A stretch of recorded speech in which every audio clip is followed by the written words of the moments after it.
Bonjour à tous. Ce webinaire est enregistré, donc si toutefois vous devez partir avant ou le réécouter après, pas de problème, on vous enverra de toute façon l'enregistrement d'ici la fin de semaine. Donc, pour vous expliquer un peu ce que sont les Summer Club séminaires, c'est une nouvelle initiative à House. C'est une série de 3 sessions de webinaires durant 2 jours. Donc, aujourd'hui, c'est la première session et on en a 2 encore demain. Je vous mettrai d'ailleurs le lien pour vous enregistrer si toutefois ce n'est pas encore fait.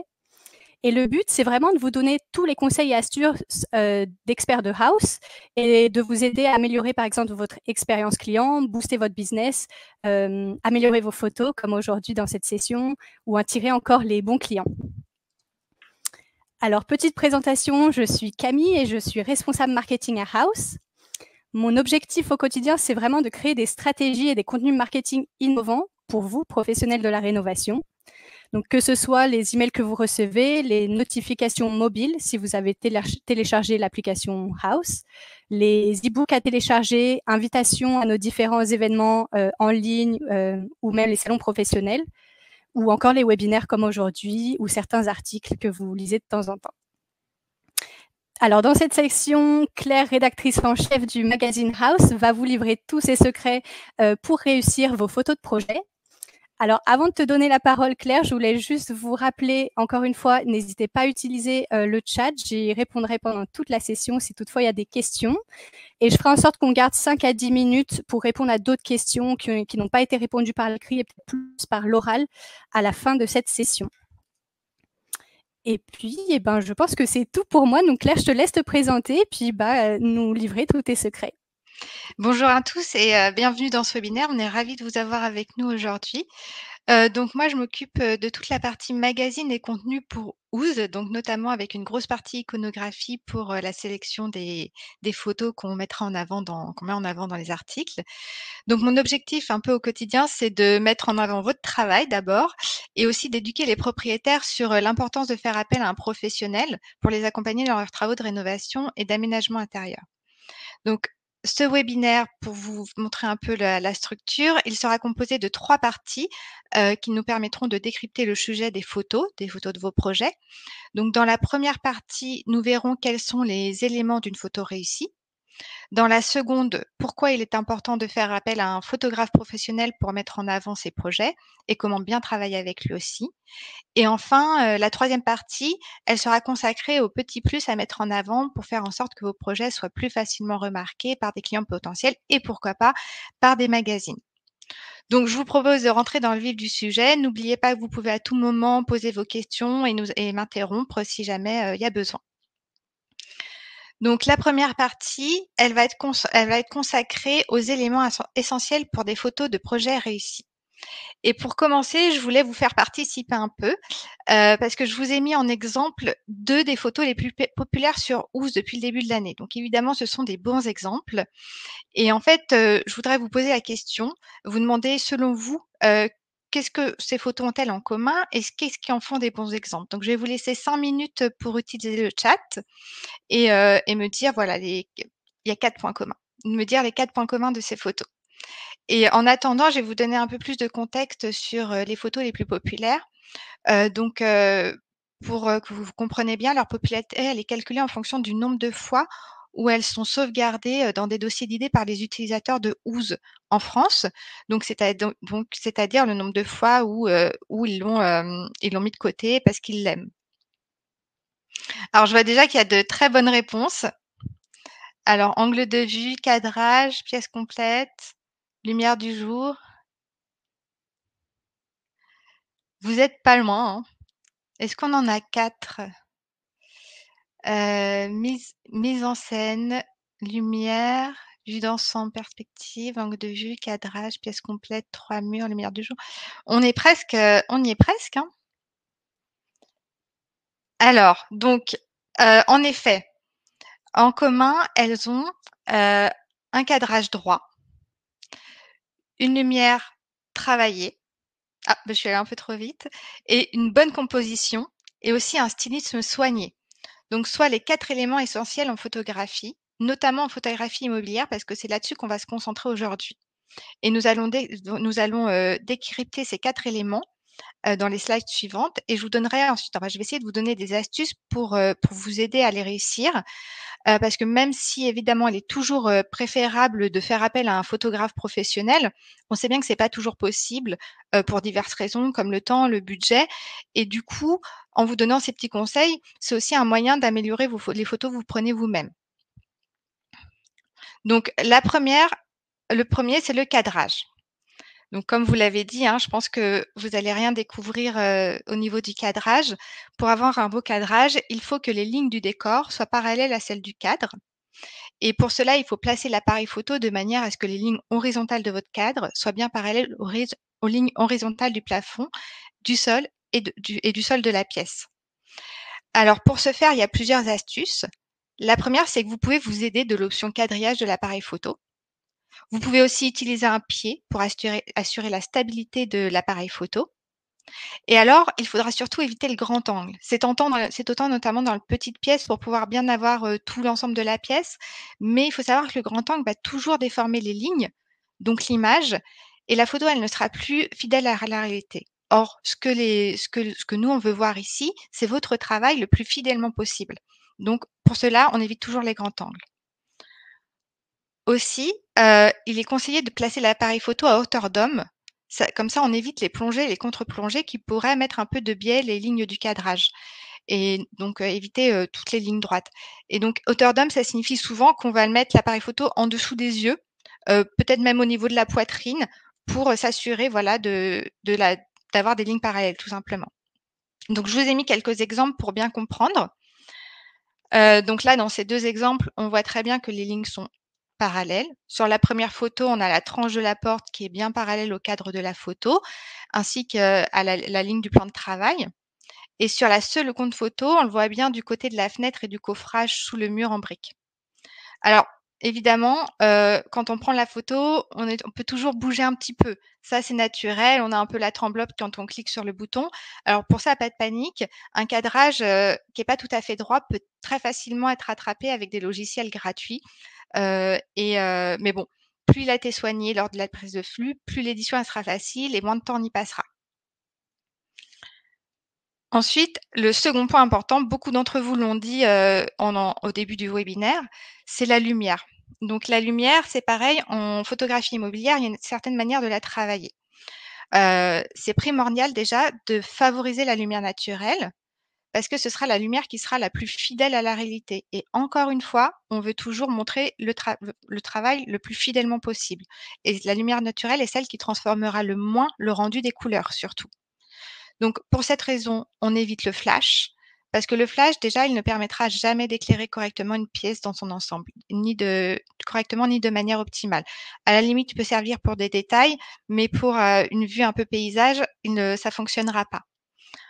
Ensuite, il est possible, même si la lumière naturelle est toujours à favoriser, il est possible d'utiliser l'éclairage pour mettre en avant un aménagement fonctionnel ou traduire une ambiance particulière.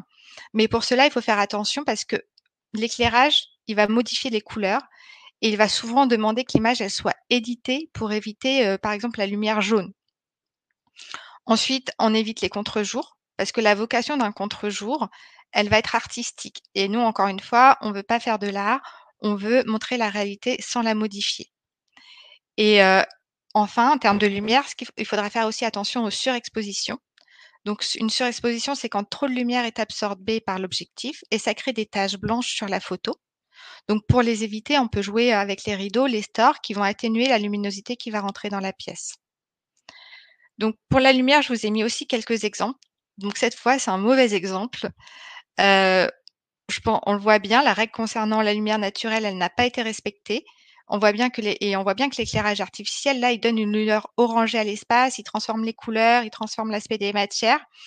Et en plus, il assombrit même l'espace au final. Donc, il fait quelque chose qui est totalement contraire à ce qu'on veut. Et pour vous montrer que c'est parfois possible quand même de mettre en avant l'éclairage, notamment quand vous l'avez travaillé, parce que ça fait aussi partie de votre métier. Donc là, on a cet exemple de photo où l'éclairage est bien mis en avant. Bon, alors, ça a certainement nécessité quelques retouches pour arriver à ce résultat, mais on est quand même bien arrivé. Mais même quand même, quand on compare les deux, quand on compare la photo avec les lumières et la photo sans lumière, on distingue la modification des couleurs, la création de reflets et de lumière jaune un petit peu. Donc, on imagine que sans retouche, ça aurait été pire. Est-ce que, avant de passer à la suite, parce que je sais que c'est beaucoup d'informations d'un coup, est-ce qu'il y aurait des questions? Camille, est-ce que tu as vu des questions déjà?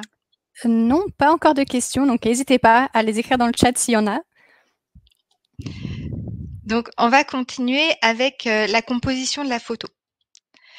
Donc, la composition d'une image, ça désigne l'art et la manière d'arranger la disposition des éléments à l'intérieur du cadre de l'image. Et pour un shooting réussi, donc en photographie immobilière et en photographie d'intérieur, pour bien comprendre les espaces, plusieurs compositions sont nécessaires. Donc, je vois qu'il y a une question sur l'éclairage, donc je me permets de revenir en arrière. Dans les pièces sans éclairage naturel. Alors déjà, ce qu'on va faire, ce qu'on peut faire dans une pièce sans éclairage naturel, c'est déjà utiliser un pied et utiliser une pose longue. Parce que la pose longue, elle va capter le maximum de lumière possible. Et elle va aussi, et avec l'utilisation du pied, on va éviter le flou. Et après, bah là, on n'aura pas d'autre choix quand même que de mettre de la lumière. Si je préfère avec ou sans la suspension éclairée? Alors moi, je préfère sans, mais ça, c'est personnel. Moi, je préfère sans parce que ça montre vraiment le résultat. Mais après, je trouve que c'est intéressant aussi de montrer l'éclairage. Mais si je dois choisir entre les 2, je prendrai celle qui est sans photo, sans lumière, pardon. Donc pour revenir, à la composition, donc on a dit ça désigne l'art et la manière, d'arranger la disposition des éléments à l'intérieur du cadre et qu'on avait besoin de plusieurs compositions pour un shooting complet et réussi. Donc évidemment, les vues d'ensemble, elles sont indispensables parce qu'elles permettent de montrer l'ensemble de l'espace, de montrer tout le travail qui a été réalisé, la manière dont les différents éléments fonctionnent les uns avec les autres. Mais on a aussi besoin de vues qui se concentrent sur un coin particulier que vous, souhaitez mettre en valeur parce que vous l'avez particulièrement travaillé, parce qu'il y a un détail important là-dedans. Aussi, on aime bien les zooms sur les finitions qui sont très intéressants, notamment parce que vous êtes souvent la personne qui choisissait les matériaux, qui choisissait les couleurs. Donc, faut montrer le travail dans les détails que vous avez réalisé sur vos projets. Et aussi, on n'y pense pas souvent, mais c'est aussi intéressant d'utiliser les portes. Déjà parce que ça peut faire des cadrages assez sympas, mais aussi parce que ça montre l'organisation des espaces et la manière dont ils sont reliés les uns aux autres et dont la circulation dans l'ensemble du logement a été travaillée. Donc, pour résumer un peu sur cette partie-là, il ne faut pas hésiter à multiplier les points de vue.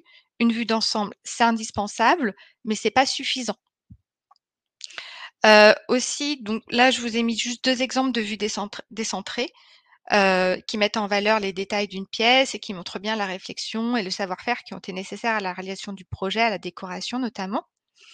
Et on a 2 autres images qui sont intéressantes parce que c'est ce que je vous disais à propos des portes.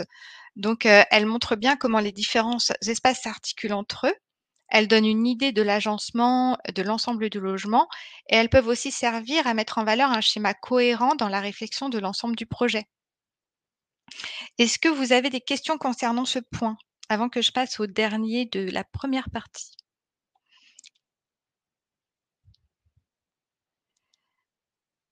Alors, j'ai pas l'impression.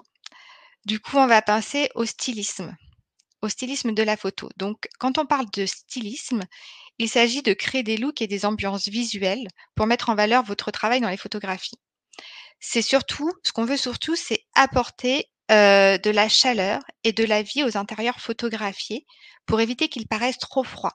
Et c'est vrai que c'est quelque chose qui est beaucoup reproché à la photographie d'intérieur et immobilière surtout quand on prend les photos après juste à la fin d'un chantier, ce qui est recommandé, c'est que, c'est trop froid. On nous dit: «C'est trop froid». Donc on va voir comment on peut réussir, un bon stylisme. Alors avant de passer au stylisme, je vois qu'il y a une petite Oui. question. Est-ce que tu pourrais répondre à comment faire avec des pièces exiguës? Donc, on parle de composition, de lumière ou d'angle? Ouais, Gaëlle, est-ce que vous pouvez donner plus d'informations? Alors pour, les toilettes, oui, c'est un bon exemple, oui. Pour les toilettes, par exemple, bah, on peut tout simplement ouvrir la porte et prendre la photo de l'extérieur des toilettes, pour avoir justement plus de recul. Et sinon, si vraiment il y a aucun recul qui est possible, se concentrer sur les détails. Faire des vues assez cadrées, de la vasque, s'il y a un papier peint, c'est de se concentrer sur les détails. Mais déjà, oui, ouvrir la porte, même si on prend la porte en photo, ça peut faire un rendu très sympa. Et même sans prendre la porte en photo, on peut essayer de prendre que l'intérieur.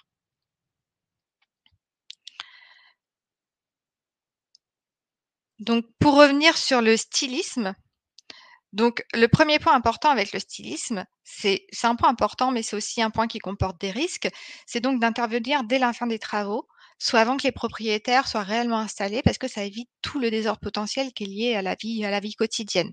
Mais c'est là aussi qu'on va avoir, enfin, c'est aussi à ce moment-là qu'on va avoir besoin d'accessoiriser, parce que souvent, les propriétaires, ils ont choisi leur propre déco qui ne correspond pas à celle que vous avez choisie vous, soit ils n'ont pas encore acheté, le luminaire, parce que, pour des raisons de budget, ils viennent de payer les travaux, ils n'ont pas encore acheté les éléments manquants.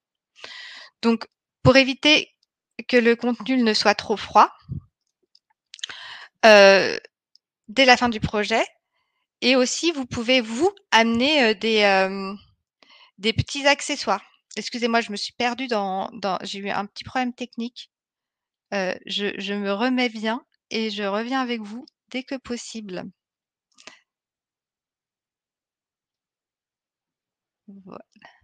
Voilà, pardon. Donc oui, ramenez vous-même vos petits accessoires. C'est-à-dire, on va mettre, une corbeille c'est des choses très simples, mais qui fonctionnent énormément. Ça peut être une petite corbeille de fruits sur la table de la cuisine, des bouquets de fleurs sur la table du salon, des livres sur la table de nuit et même sélectionner les plus beaux jouets des enfants que vous allez éparpiller dans les chambres ou dans le salon.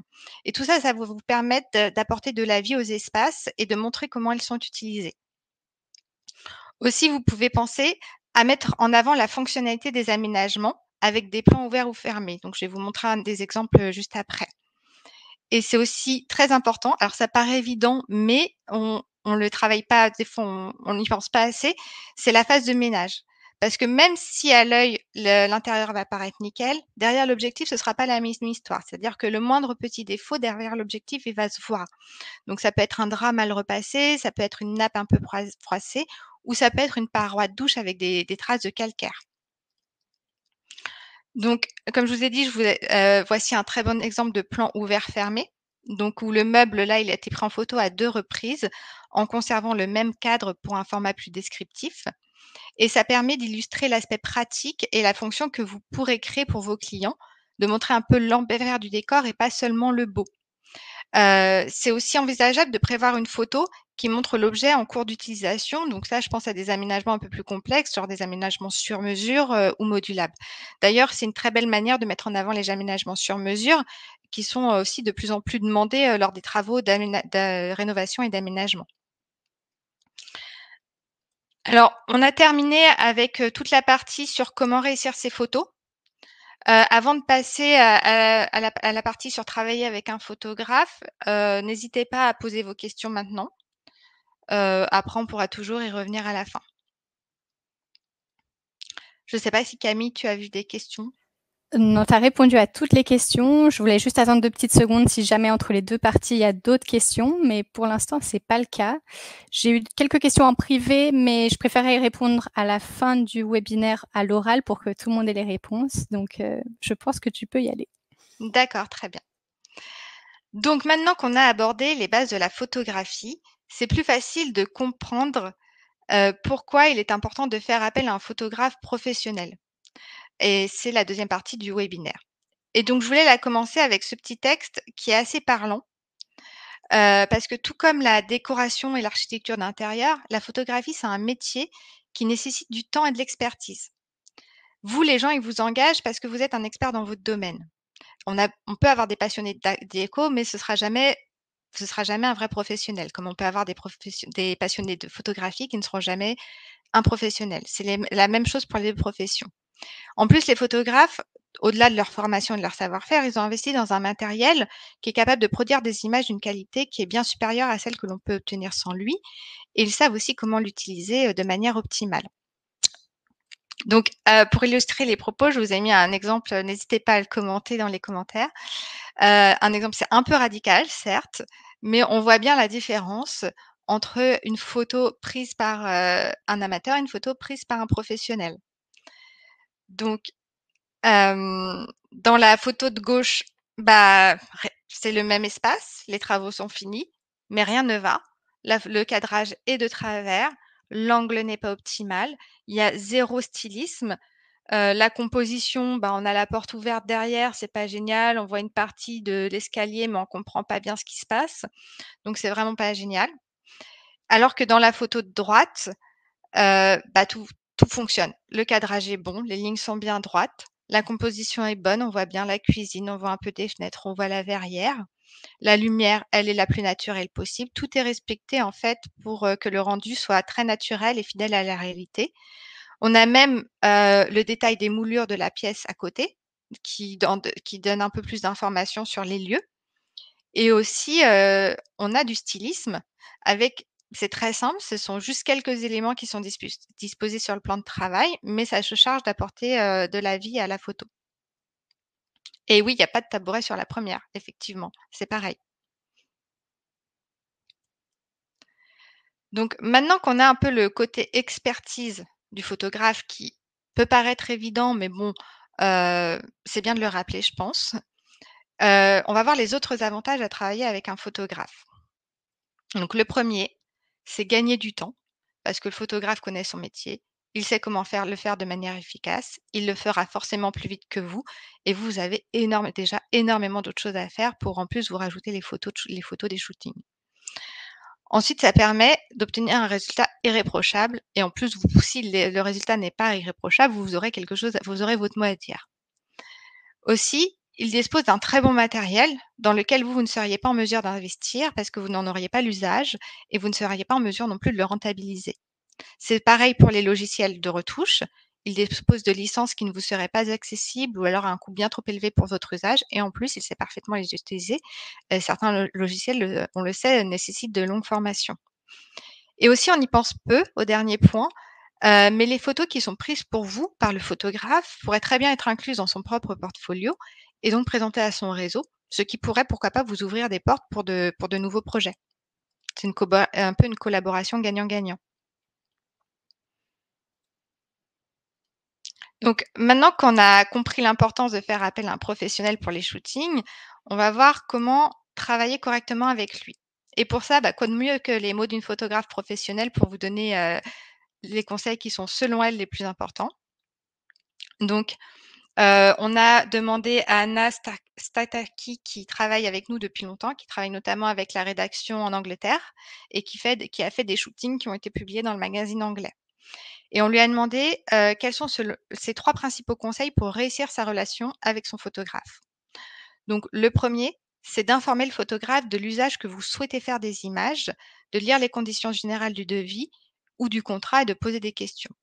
Alors oui, en effet, c'est très important parce que c'est important pourquoi? C'est important de vous assurer que vous pourrez, vous, utiliser ces photos selon vos besoins, que vous pourrez en faire ce qu'il faut pour votre communication et votre visibilité. Mais c'est aussi important de savoir ce que le photographe pourra faire de ces photos selon les termes du contrat. Il faut voir si tout le monde y trouve son compte parce qu'il s'agit de vos 2 travails réunis. Il y a le photographe qui a son mot à dire parce que c'est son travail, mais vous aussi, à la base, c'est votre travail qui est photographié, donc vous avez aussi, votre mot à dire. Ensuite, il faut penser à l'espace et aux prises de vue que vous enfin, elle dit: «Pensez à l'espace et aux prises de vue que vous aimeriez voir réalisées.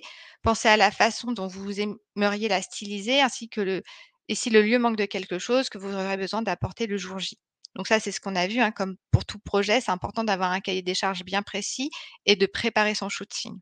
Et enfin, elle dit comme nous, comme on l'a dit précédemment, ranger et nettoyer l'espace autant que possible. Alors Claire, je t'interromps juste 2 petites secondes. Je vois qu'il y a des questions qui étaient arrivées. Est-ce que tu pourrais répondre à quelques-unes d'entre elles? Alors le budget. Le budget, je pourrais pas vous donner de chiffres précis, parce que je voudrais pas dire de bêtises, mais je pense qu'il y a tous les budgets. Il y a des photographies, des shootings qui sont assez accessibles parce qu'ils sont, ils sont faits par des grosses agences, qui vous donnent un nombre limité de photos. Donc, ils vont venir, ils vont faire le shooting, ça va être assez rapide, ils vont peut-être, pas assez personnalisé et ils vont vous dire, bah voilà, ça c'est photos, vous en choisissez 15. Et après, si vous faites appel, après il y a des photographes. Nous, on travaille par exemple avec de très bons. Excuse-moi, Camille, est-ce que tu pourrais couper ton micro? Merci. Et il y a de très bons photographes. Et là, qui vont vous accorder plus de temps, qui vont faire quelque chose de plus personnalisé, qui vont vous donner plus de photos et les budgets seront plus conséquents. Et aussi, ce qui rentre en compte dans le budget, c'est l'utilisation que vous allez pouvoir faire des photos. Quelle est la nature des droits qu'il va vous donner? Est-ce qu'il va vous dire, bon bah voilà, vous achetez ces photos et vous en faites ce que vous voulez? Ou est-ce qu'il va vous dire, bon bah non, vous achetez ces photos, telle résolution, si vous voulez de la haute résolution, ce sera tant. Les tarifs, enfin, il y a plein de choses qui rentrent en jeu, donc à vous de voir, quels sont réellement vos besoins. Une autre question de Florence. Combien de photos nécessaires pour donner un bon rendu? Alors, ça dépend de l'espace. Pour un studio, je dirais entre 10 et 15. Pour une pièce, on peut aller en dessous. Pour une pièce, une chambre ou entre 5 et 10 pour une pièce. Studio 10 et 15 parce qu'il y a quand même plus de fonctionnalités à montrer. Et après, bah, selon le nombre de pièces. Nous, par exemple, pour vous donner un exemple, il faut pas trop. On en veut pour un reportage, notre maximum, ça va être 30-35. Après, c'est beaucoup. Donc, je dirais, et 30-35, c'est quelle que soit la taille du logement, hein. On dépassera pas 30-35, même si c'est 200 mètres carrés. Une autre question, est-ce que ça vaut la peine de faire des photos jour-nuit, éclairage entre guillemets, entre parenthèses? Alors pourquoi pas? Parce que en fait, là, c'est à vous de savoir, selon le travail que vous avez réalisé. Vous avez certainement pensé l'éclairage d'une certaine manière. Donc oui, c'est intéressant de faire des photos, jour-nuit. Après, c'est plus compliqué. S'il faut choisir, on favorise les photos de jour évidemment. Mais après oui, c'est plus compliqué de réaliser 2 shootings, un de jour et un de nuit, ou alors faut le faire en fin de journée. Mais en fin de journée, je suis pas sûre que ce soit là où la lumière de jour est la plus facile à travailler en tout cas. Merci. Puis dernière question, comment on trouve le bon moment pour faire les photos entre la fin des travaux et l'installation des propriétaires? Ouais, il faut trouver, ça c'est une bonne question, trouver le juste milieu. Parce que bon, il faut que les travaux soient finis et que la vase que vous avez commandée il y a 3 mois soit finalement arrivée et posée. Et il faut que les propriétaires ne soient pas trop installés encore parce que vous avez peut-être pas envie, vous avez peut-être pas envie qu'ils installent toutes leurs affaires non plus pour le shooting. Alors, il faut trouver le juste milieu entre ça. Après, ce qui s'est déjà fait, hein, c'est, le jour du shooting, dans un projet qui est fini depuis quelques mois et où les propriétaires sont bien installés, le professionnel arrive avant.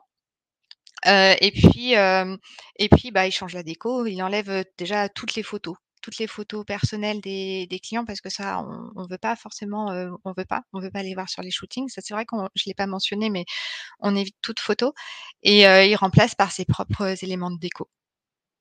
Et c'est déjà arrivé, de faire un shooting sans suspension. Alors là, au photographe de faire attention de pas prendre trop le plafond. Des logiciels de retouche simples et efficaces. Bah, écoutez, j'ai envie de dire iPhoto. iPhoto, ça vous permet déjà de changer, enfin, je les connais pas tous, hein, mais là, c'est gratuit. Ça vous permet de remettre un peu le cadrage et de changer, de rétablir un peu les couleurs. Et oui, à y aller avec la femme de ménage, c'est une très bonne idée aussi. Est-ce qu'il y avait d'autres questions, Camille, que j'ai pas vues? Non, c'est tout bon, on peut y aller. Merci. Alors, pour résumer, voici les principaux conseils pour une collaboration réussie entre votre photographe et vous. Donc déjà, lui communiquer des objectifs clairs. Donc ça, c'est ce qu'on a vu, hein, avoir un cahier des charges bien pensé et bien travaillé, avec une liste des éléments à photographier. Aussi, ne soyez pas trop, n'ayez pas non plus trop d'exigences et laissez s'exprimer sa créativité parce que le photographe, c'est quand même lui l'expert. Donc il va pouvoir vous amener sur des terrains auxquels vous n'aurez pas pensé. Ensuite, faciliter la prise de contact avec les clients. Là, c'est important. Il y a un point important là-dessus, c'est de vérifier avant d'organiser le shooting que les clients seront d'accord, de l'usage que vous souhaitez faire des photos. Parce que ça, c'est déjà vu, par exemple, pour un reportage, que le professionnel avait le droit d'utiliser les photos pour illustrer son site internet et son profil à Houzz, mais une fois qu'il a envoyé, nous on le repère, on dit: «Bon, bah, c'est super, on va faire un reportage». On finit le reportage et une fois qu'on envoie, le reportage à relire avant la publication, bah, le professionnel se dit: «Bah, tiens, je vais vérifier avec mes clients» et les clients disent: «Non». ePhoto? Bonne question. C'est le logiciel, de Apple, hein. Mais je crois que c'est photo sur mon ordinateur, il y a pas le i. Désolée. Je l'ai interrompu, mais du coup, je vais revenir sur, la faciliter la prise de contact avec les clients. Donc, ça, c'est très important de vous assurer, que les clients sont OK pour montrer leur intérieur au plus grand nombre. Parce que ça peut être hyper frustrant quand vous mettez un shooting sur votre profil qu'il est repéré par une rédaction, de pas pouvoir aller plus loin. Donc informez-le bien de l'usage que vous souhaitez faire des photos et aussi préparez le terrain avant l'arrivée du photographe sur les lieux. J'en profite pour faire une petite pause, même si on en a fait pas mal, pendant la question, mais je vois qu'il y a encore, une question. Comment on sait si le devis proposé est raisonnable? On peut avoir une fourchette, même large, de ce qui est raisonnable de dépenser? Alors, alors peut-être qu'on peut vous communiquer ça assez près, mais nous, on avait des shootings dans le cadre de House Pro. Camille, est-ce que tu sais le coût de ces shootings? Je pourrais regarder et puis du coup vous recontacter, la suite intérieure Qui si vous voulez. étaient qui étaient des tarifs préférentiels évidemment, mais ça peut donner une Exactement. idée, des premiers prix. Après, après moi je conseille, bah, comme tout, faut faire des 3 devis, hein, comme partout.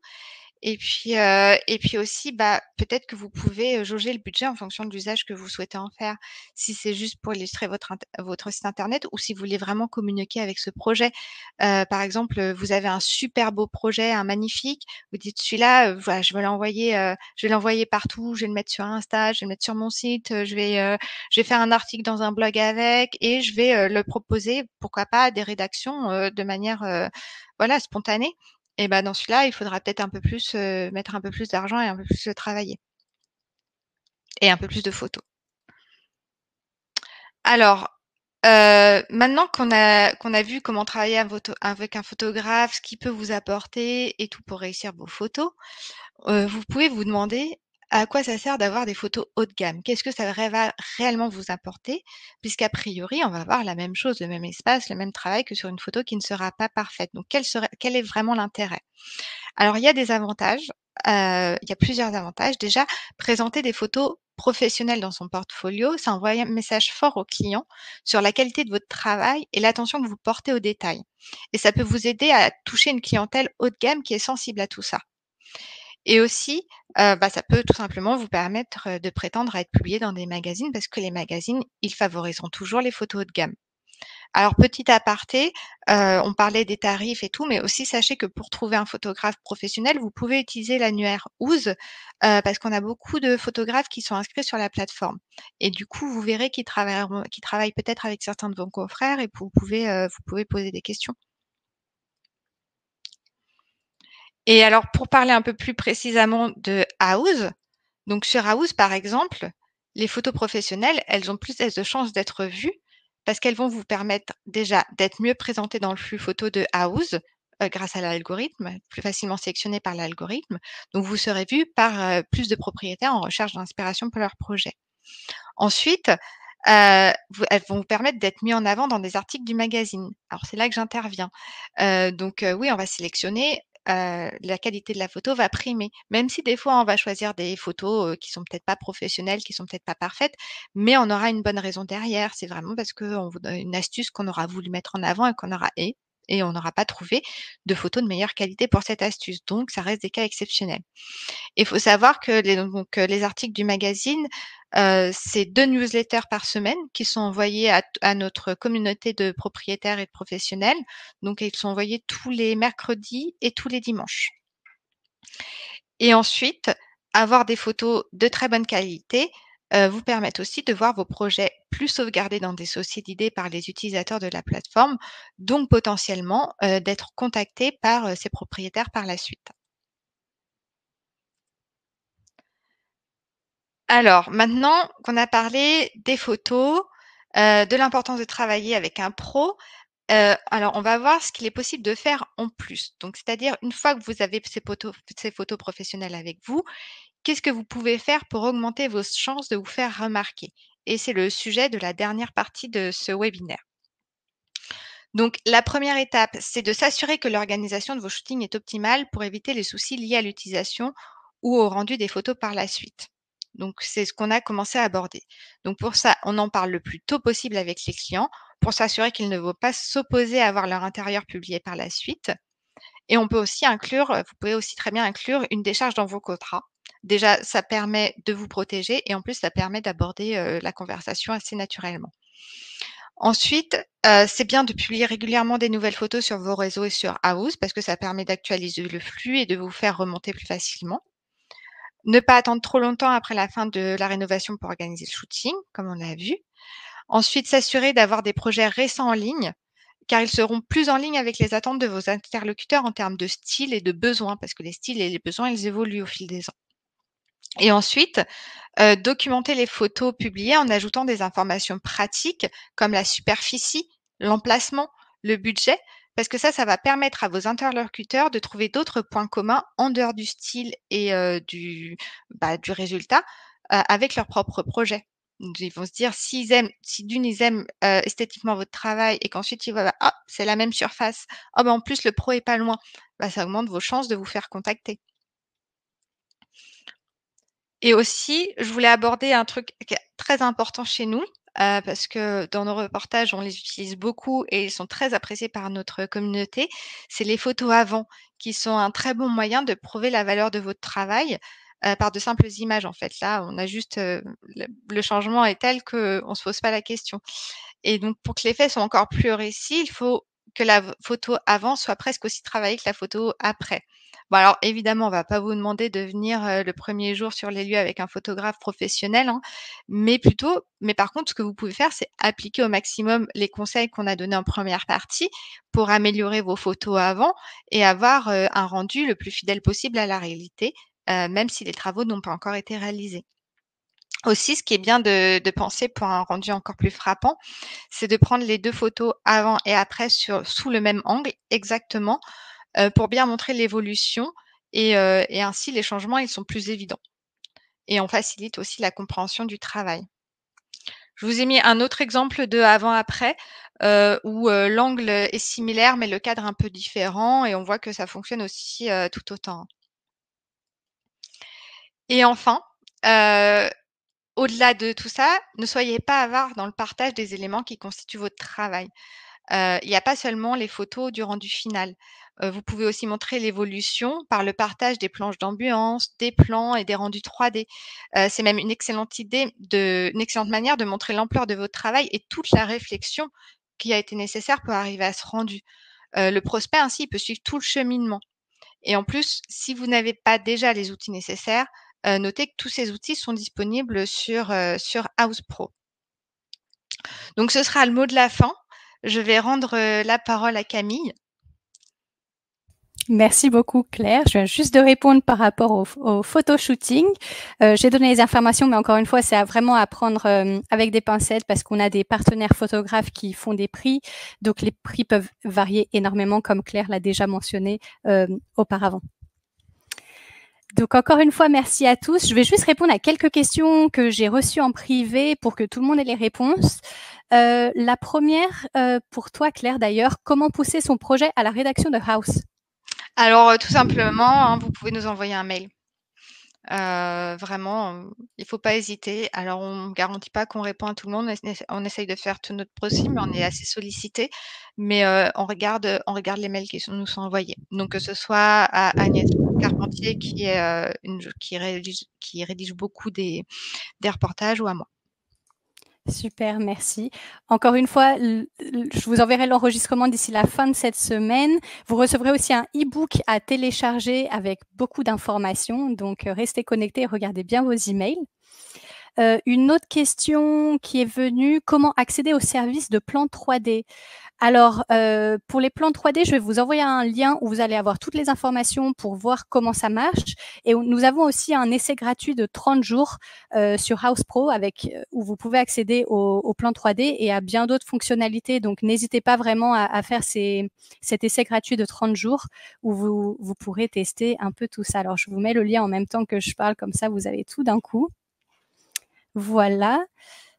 Une autre question, Claire, qui vient juste d'arriver. Quels sont les critères pour accepter les photos à House? C'est-à-dire pour que les photos, si c'est pour que les photos soient publiées dans le magazine, en fait, c'est tous les critères que je vous ai dit.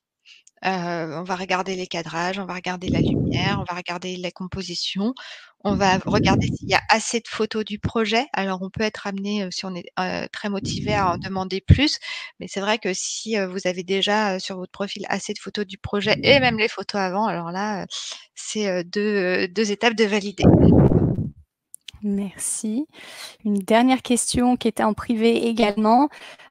Pouvez-vous expliquer un peu mieux les Best of House?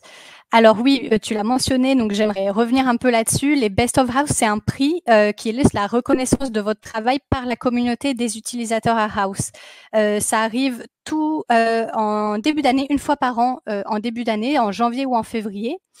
Et vraiment, on met en lumière tous les professionnels qui ont un service irréprochable. Donc, il y a 2 types de prix. Il y a les catégories photos et les catégories services. Donc, les prix photos mettent en valeur le succès des photos publiées sur House et le prix service met en valeur les avis clients laissés au cours des 12 derniers mois. Donc, le plus que vous avez d'étoiles et d'avis, le mieux vous aurez de chances d'avoir ce prix. Ce prix est assez rare parce que c'est moins de 3% des pros à House qui ont ce prix. Donc voilà, je voulais juste préciser ce genre de choses. Vous recevrez un email de ma part d'ailleurs dans quelques semaines par rapport au Best of House. Donc restez connectés. Et je vais vous mettre aussi un lien d'un article où vous allez avoir plus d'informations par rapport au Best of House. Et je crois que j'ai fait le tour des questions. Vous recevrez aussi à la fin de ce webinaire un questionnaire de satisfaction, donc n'hésitez pas à nous faire notre retour. Et puis encore une fois, si toutefois vous êtes inscrit aux sessions de demain, on se voit demain. Il y aura aussi des sessions à la fin août avec Claire de nouveau et avec d'autres professionnels. Donc encore une fois, restez connectés. Merci. Merci à tous, j'étais ravie de faire ce webinaire avec vous. Merci Claire, au revoir. Au revoir.